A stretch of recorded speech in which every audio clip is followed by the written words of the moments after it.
Por fim, então, eu gostaria que vocês lessem comigo aqui. Vou chamar agora uma menina para ler.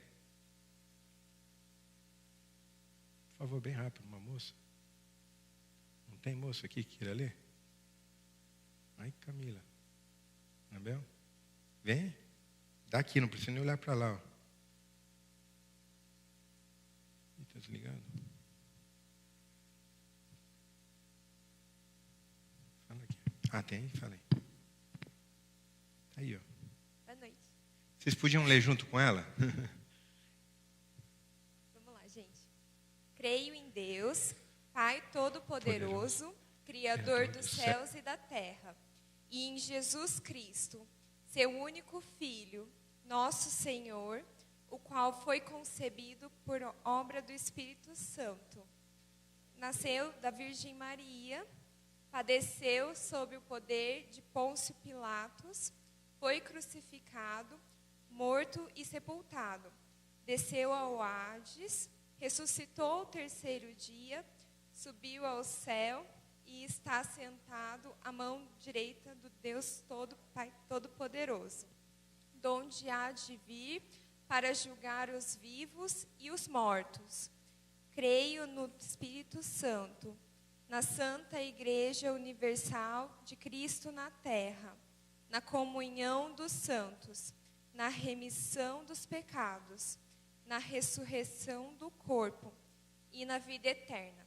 Amém. Camila, pode deixar. É Joel que vai me ajudar aí. Eu mudei uma frase aqui. Ó, creio no Espírito Santo, na Santa Igreja Universal de Cristo na Terra. É complicado, você pode botar qualquer nome aí, muitas vezes vocês vão pensar que é denominação.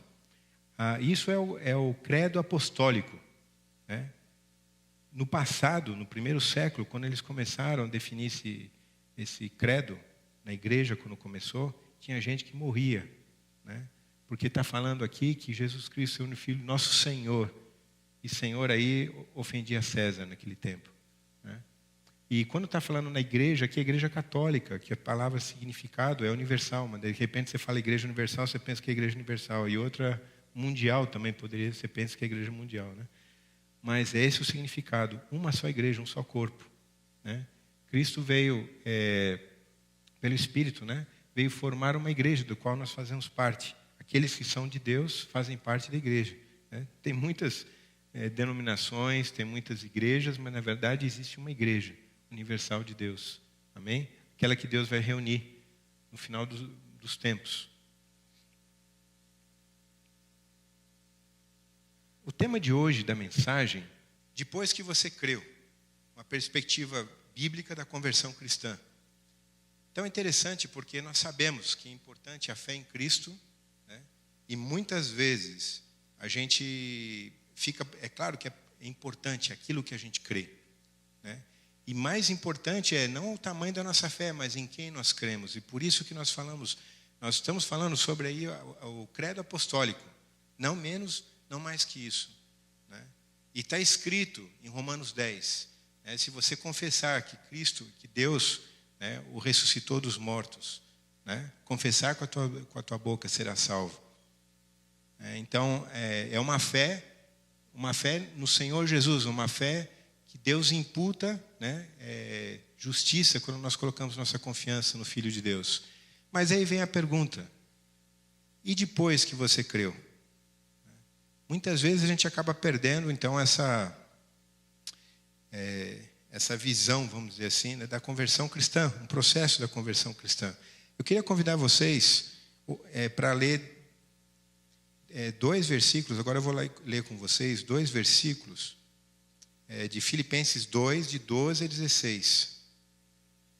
Então começa aqui. Assim, meus irmãos amados, como sempre vocês obedeceram, não apenas na minha presença, porém muito mais agora na minha ausência. Ponham em ação a salvação de vocês com temor e tremor, pois é Deus quem efetua em vocês tanto querer quanto realizar, de acordo com a sua boa vontade.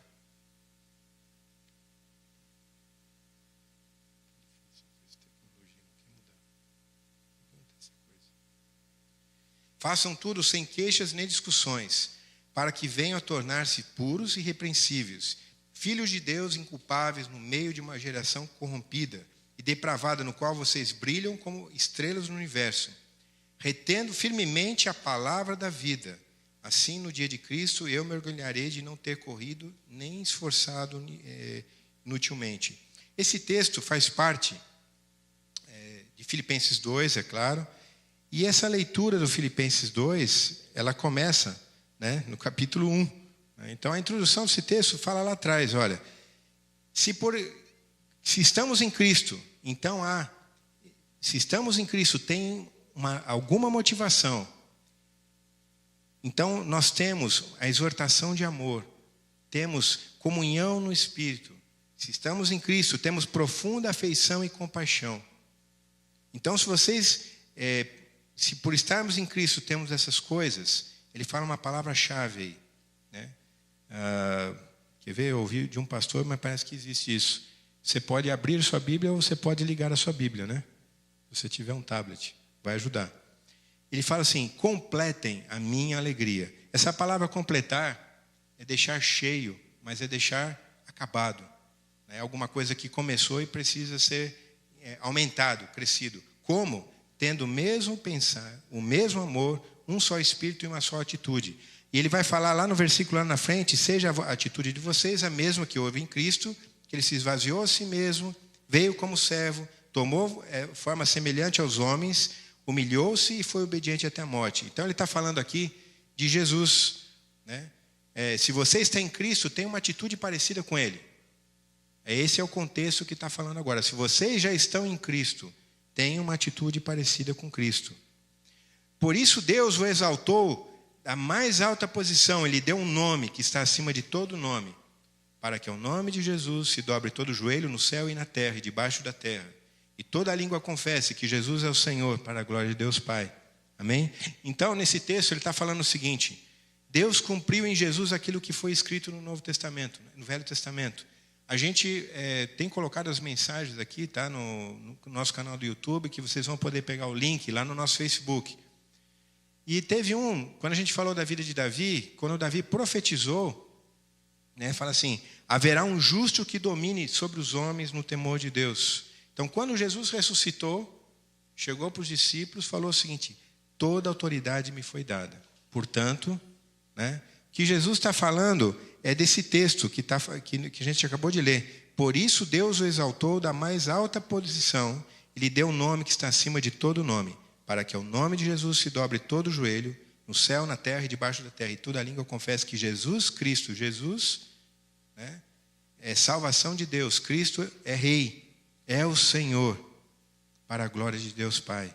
Amém? Então, o que está falando o texto? Nós vemos aqui que nós temos, ele fala do você estar em Cristo, né? A gente já viu que lá, se alguém está em Cristo, é uma nova criatura, né? Está vivendo a realidade do reino de Deus. Nós somos reconciliados por Deus, pela graça, por meio da fé, né? Isso não vem de vós, né? Mas é dom de Deus. Não vem das obras para que ninguém se glorie, mas diz o seguinte, Efésio: mas fomos feitura sua, lembra? Vamos decorar aí. Criados para as boas obras que Deus preparou de antemão para que andássemos nelas. Então eu queria ver hoje, e depois que eu criei, né? E depois que eu criei, o que Jesus veio resolver? Qual que é o problema do homem aqui?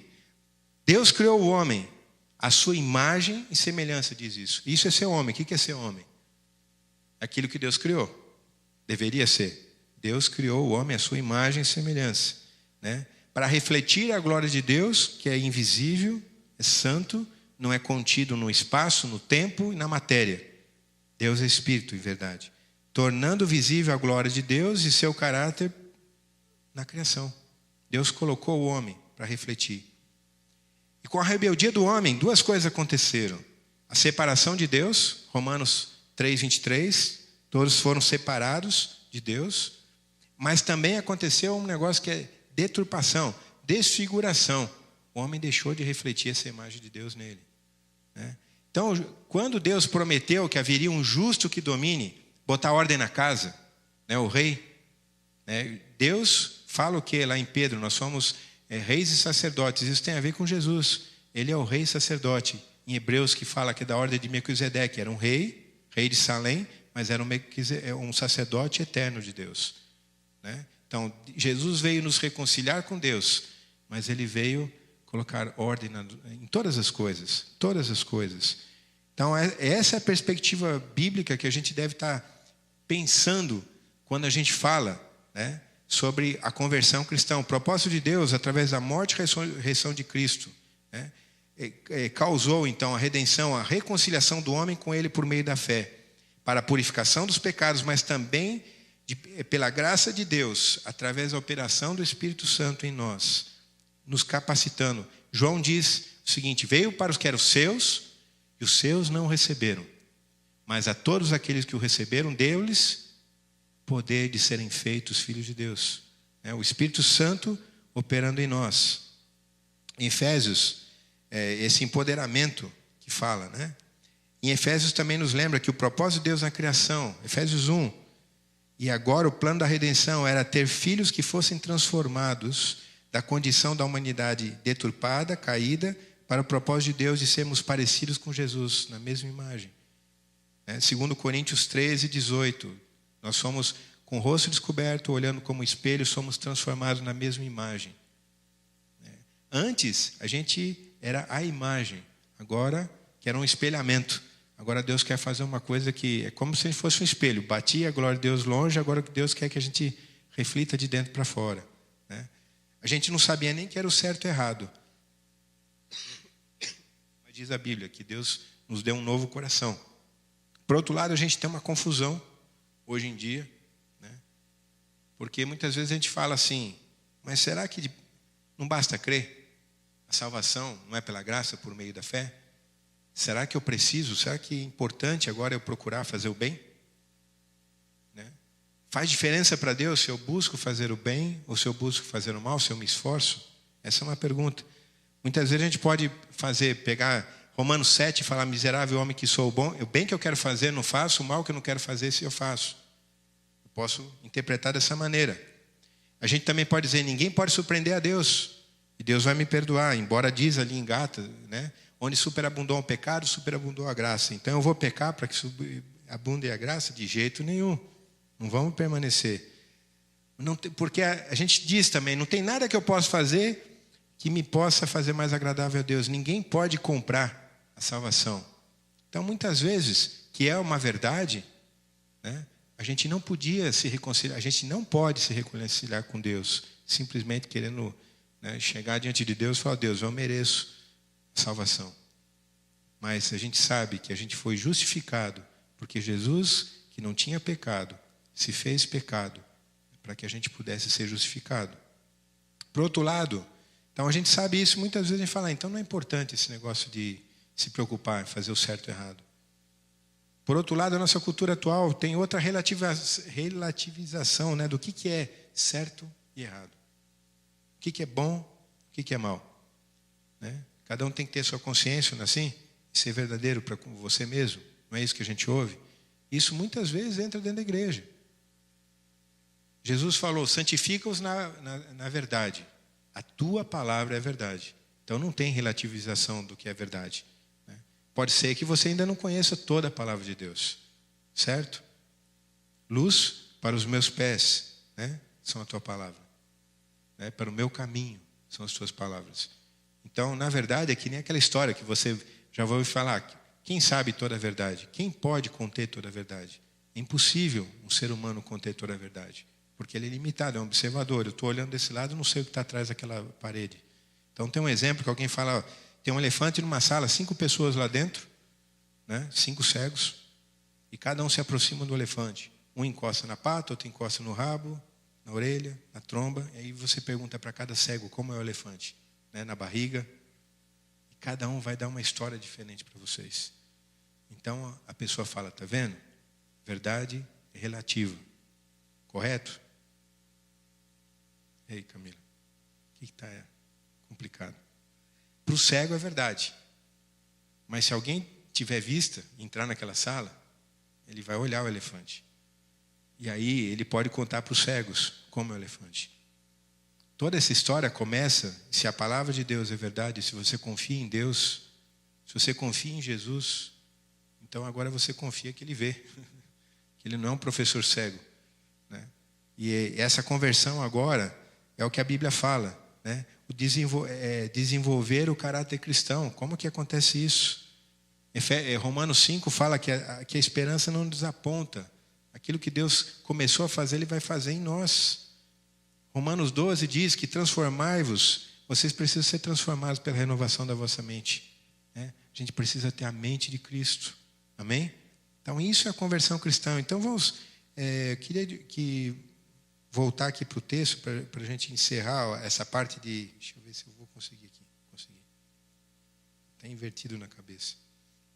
Então, do que está dizendo esse 12? Assim, meus amados, como sempre obedeceram. Obediência não é para ganhar salvação. A gente sempre fala isso. A Bíblia fala, né? A bênção se obedecer, a maldição se desobedecer.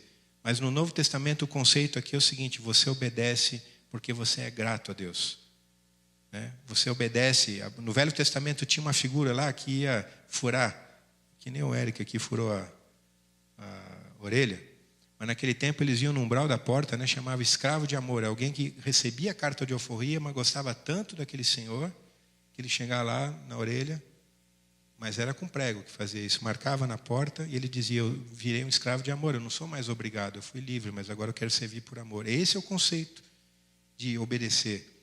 É isso que Jesus falou: se alguém me ama, guardará os meus mandamentos, né? A gente ama a Deus porque primeiro Ele nos amou, mas se você amar, então você quer agradar a Deus. Efésios também diz, né, que como filhos vocês possam aprender como agradar a Deus. Então é isso que está falando aqui. Não apenas na minha presença, porém muito mais agora na minha ausência. Ponham em ação a salvação de vocês com temor e tremor. Essa frase. Vocês vão encontrar várias versões. Essa aqui é a Nova Versão Internacional no português, né? No passado, a versão mais antiga falava: operai a vossa salvação. Trabalhem a vossa salvação. No sentido de esforcem-se por desenvolver a vossa salvação, né? O que mais que a gente pode falar aqui? Completai, tem a ver com lá em cima que a gente começou. É a mesma palavra. Aperfeiçoai, que está em Efésios. Aperfeiçoar é completar. É uma coisa que começou e precisa agora ser completada. Tem mais coisa. Então essa ponham em ação é isso, né? Se esforcem. A gente tem uma confusão muito clara que a gente bagunça, né? Graça é dom imerecido de Deus. Então graça se opõe à meritocracia. Amém? Ponto final. Não estou falando nisso. Mas graça não se opõe a se esforçar. Paulo falou no finalzinho desse... Fala assim: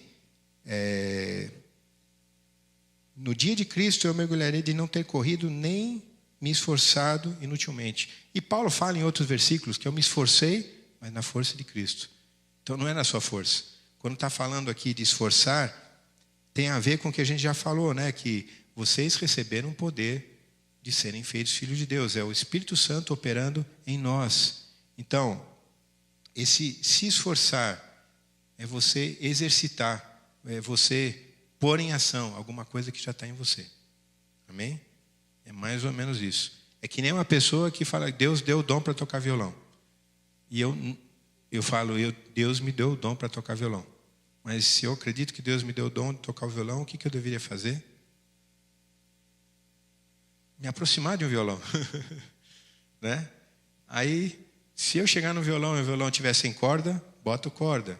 Peço para alguém afinar, vou tocar, entro numa escola de música, fico amolando os outros, né? Tomara que o dom seu não seja uma bateria, né? Porque vai dar trabalho. Você tem que construir lá uma sala para não incomodar os outros, né? Até o piano, em casa, lá não posso tocar toda hora. Mas é isso, é pôr em ação uma coisa que Deus te deu. Deus te dá um dom e você tem que exercitar. Lembra? Efésios, a salvação é pela graça. Mas nós somos feituras suas, criados para andar nas boas obras. O propósito que Deus mandou o seu Filho, e no último dia Ele vai colocar em ordem todas as coisas, sob o domínio dEle. Ele nos chama agora para que a gente volte a andar no domínio dEle. Por isso Jesus falou, ensinou: venha o teu reino, seja feita a tua vontade na minha vida, assim como ela é feita nos céus. Amém? É disso que nós estamos falando, dessa conversão, né? É disso. E fala assim: porque Deus quem efetua em vocês tanto querer quanto realizar. Que querer que é esse? Tem gente que pensa que Deus é teleguiado. Depois você se converteu, ele vai pegar um controle remoto, já que ele te laçou, fica atrás de você, não faz isso, não faz aquilo lá. Nem a Bíblia ensina isso, né? E nem história da Bíblia, nem história da igreja fala isso. Isso tem a ver com a promessa de Jeremias, fala que Deus nos daria um novo coração, que está escrito em Romanos 7, né? Que dentro do meu homem interior tem prazer na lei do Senhor, querer, né? No passado a gente nem sabia o que era certo e errado. A grande diferença, né, que uma pessoa que não é convertida de uma pessoa que é convertida, é que ele faz coisa errada, ele nem tem dor no coração, ele nem percebe isso. Então, quando você entrega o seu caminho a Deus e começa a ficar chateado quando você pisa na bola, já é um sinal interessante que Deus está operando no teu coração, né? Foi porque Deus quem efetua em vocês o querer, né? O Paulo falou: miserável homem que sou, né? O bem que eu quero fazer, eu não faço. Ele está falando de uma luta que existe. Então, eu tenho que exercitar de acordo com a sua boa vontade dele. Façam tudo sem queixas nem discussões, para que venham a tornar-se puros e irrepreensíveis, filhos de Deus. Então avança, não dá bola para outras coisas, né? E que vocês sejam então santos, no meio de uma geração corrompida e depravada, na qual vocês brilham como estrelas no universo, retendo firmemente a palavra da vida. Então, novamente, João 17, santifica-os na verdade, a tua palavra é verdade. E Jesus fala muito claro, depois a gente vê em vários textos, né, para que vejam as boas obras, né, sejam sal e luz, que vejam as boas obras, para quê? Para que as pessoas glorifiquem a vosso Pai, né? Então, quando a gente anda dessa maneira, sal e luz, né, então a gente vai ser como estrelas que brilham no universo, retendo firmemente a palavra da vida. E fala no final aqui, né? Paulo está dizendo o seguinte: no dia de Cristo eu não corri em vão, ou seja, eu trabalhei para aquilo que Deus me chamou para eu trabalhar, que é completar a obra dele na vida de vocês. Infelizmente, o que a gente hoje em dia, esses conceitos errados acabam trocando. O que nós estamos falando aqui? Quando a gente fala de caráter, o que vem para a gente, é até difícil de engolir como cristão evangélico ou de uma fé reformada, não sei. Porque a gente acha o seguinte: importante é crer em Deus, esse negócio de desenvolver caráter é uma coisa meio de mosteiro, não é isso? Me forçar. Não é assim que você mais ou menos pensa ou não? Só para eu saber, estou falando besteira? Alguma vez na vida você viu uma ênfase que está aqui na Bíblia, né? Estou falando nos nossos dias, nos últimos dias aqui, sobre desenvolvimento de caráter cristão, que Deus quer fazer isso em você? Só para eu saber, isso é ênfase, aquilo que você ouve no rádio, nas pregações. Levanta a mão, se não é, não levanta. É? Mas está na Bíblia. Operai a vossa salvação. O que está falando aqui é santificação. A justificação, a santificação e a glorificação. Certo? Doutrina lá, reformada. Mas não que você vai se salvar e desenvolver a salvação, mas completa.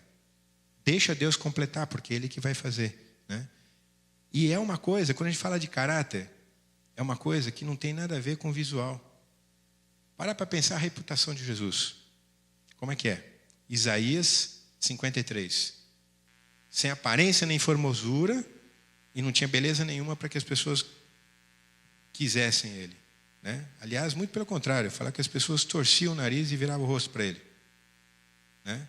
O que a gente pensa hoje quando você quer que alguém pense bem de você? Como é que a gente faz? Vai lá no Photoshop, né? Tira a foto, tira tudo quanto é ruga que tem, não é isso? Arranja lá uma postura legal, vê qual que é o ângulo melhor, né? Porque o que é importante é que os outros pensam de você. E o problema da falta é quando a palavra sinceridade é sincera. E a gente tende a querer formar uma imagem. Se a gente tentar fazer isso, a gente vai fazer tudo errado. Porque O propósito de Deus não é que o homem tente fazer uma imagem dele mesmo, mas é que ele reflita a imagem de Deus. E a imagem de Deus é como Jesus fez, começa pela cruz, é se humilhando, não é querendo melhorar a sua imagem lá no Photoshop, né? Quer ver? Todo mundo é santinho hoje, quem é candidato a presidente, né? Nunca cometeu pecado na vida, e se cometeu foi engano, nunca foi pecado nem erro, não é assim? Cada um fala assim, mas isso foi sem querer que eu falei, não é? Ninguém fez nada demais, é todo mundo santo, anjo, não é assim?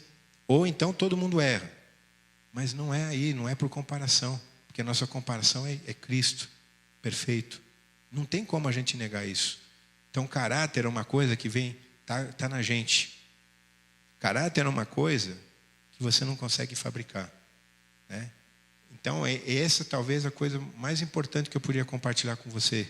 Se você quiser saber aquilo que Deus está fazendo, Ele quer fazer, transformar de dentro para fora, né? A sua reputação, né, você pode trabalhar muito nela. E vou te dizer, as pessoas que têm fama ficam loucas, porque ou você projeta uma reputação tão grande que você sabe que não é aquilo, né? Ou então alguém fala mal de você, você fica ofendido porque você também sabe que não é aquilo.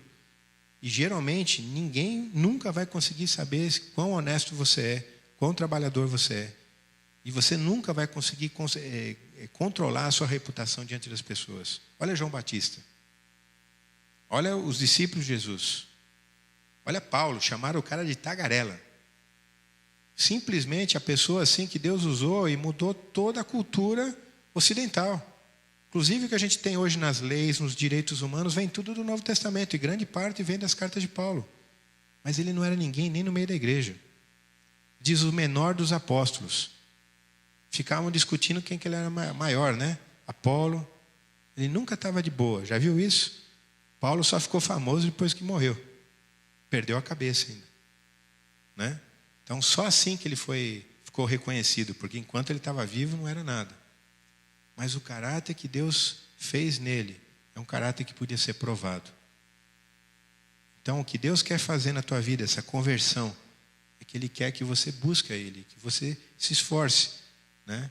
Como é isso, né? O Martin Lloyd Jones diz assim, como é que eu vou fazer para não pecar? Ele falou, só tem uma coisa, exercita a tua fé, vai e não peca. Mas como é isso?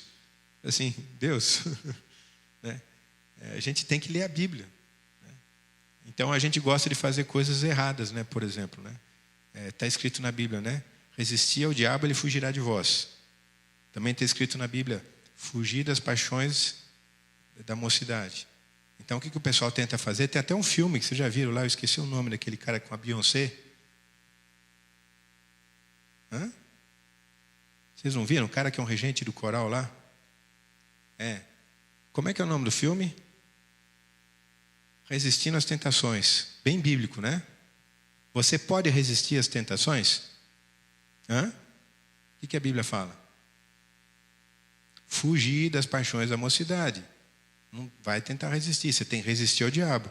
Lembra de José? Estava cuidando da casa do patrão dele, chegou a mulher, ia lá arrancar a roupa dele, aquela coisa toda. Ele começou a discutir com ela, convencer para não fazer aquilo. O que ele fez? Saiu correndo. Ela pegou a parte da capa dela e lá ele teve uma reputação complicada. Mas o caráter dele não se vendeu. É isso. É isso que Deus tem para mim e para você. Só que como é que a gente vai conseguir fazer isso? Feche os seus olhos, vamos orar. Só em Deus. Pai, nós oramos, colocamos nossa vida diante do Senhor. E nós cremos que o Senhor tem algo para nós. O Senhor tem um plano, Senhor. O Senhor tem um chamado para que a gente seja cada dia mais parecido com teu Filho. Não apenas andando naquilo que a gente acha que é certo ou errado, Senhor, e nem tentando pelas nossas próprias forças, Senhor Jesus, melhorar, porque nós não podemos fazer isso. Pai, mas que a gente possa confiar em Ti, se render a Ti, se humilhar como Jesus fez. Que a gente tenha, Senhor Jesus, colocar nossa confiança no Senhor e fazer como diz Hebreus, olhando firmemente para o autor, deixando de lado todo o pecado e todo embaraço que nos rodeia. Que a gente possa avançar para o prêmio da soberana vocação.